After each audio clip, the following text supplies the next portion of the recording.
Hello friends, ফ্যানের অথবা মোটরের এই ক্যাপাসিটার ভালো আছে না খারাপ হয়ে গিয়েছে সেটা কিভাবে চেক করতে হয় আমি আপনাদেরকে এই ভিডিওতে দেখাবো। এই ক্যাপাসিটারকে সিরিজ টেস্টিং বাল্ব দিয়ে চেক করতে হয়।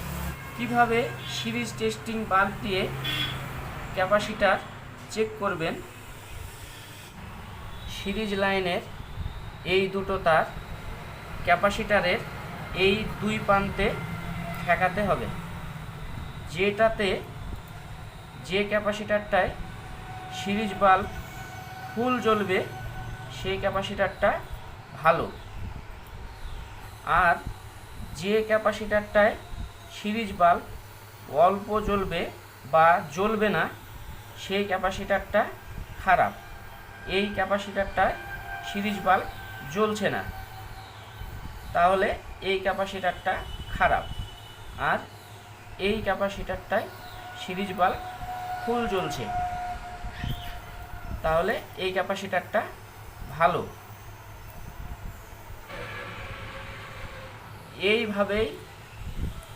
এইভাবেই ভালো খারাপ ক্যাপাসিটার চেক করতে হয়। ক্যাপাসিটার চেক করার আর একটা পদ্ধতি আছে।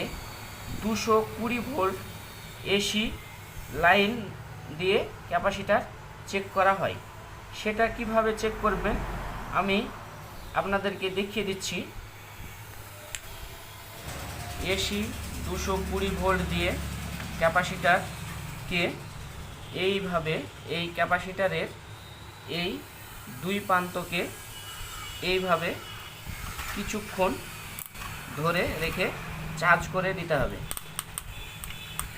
তারপর ক্যাপাসিটারের এই দুই প্রান্তকে এইভাবে শর্ট করতে হবে। শর্ট করলে একটা শব্দ আর লাইট জ্বলে উঠবে। যদি এই রকম লাইট আর শব্দ করে তাহলে ক্যাপাসিটারটা ভালো আছে, আর যদি লাইট আর শব্দ না করে তাহলে বুঝবেন ক্যাপাসিটারটা খারাপ হয়ে গিয়েছে। যেমন এই ক্যাপাসিটারটা লাইট আর শব্দ কোনোটাই হচ্ছে না, মানে এটা খারাপ ক্যাপাসিটার। এইভাবেই আপনারা ক্যাপাসিটারকে দুই রকমভাবে চেক করতে হয়, আর এইভাবেই চেক করতে পারবেন। এই ছিল আমার ভিডিও। আমার ভিডিওটা যদি ভালো লেগে থাকে অবশ্যই লাইক, শেয়ার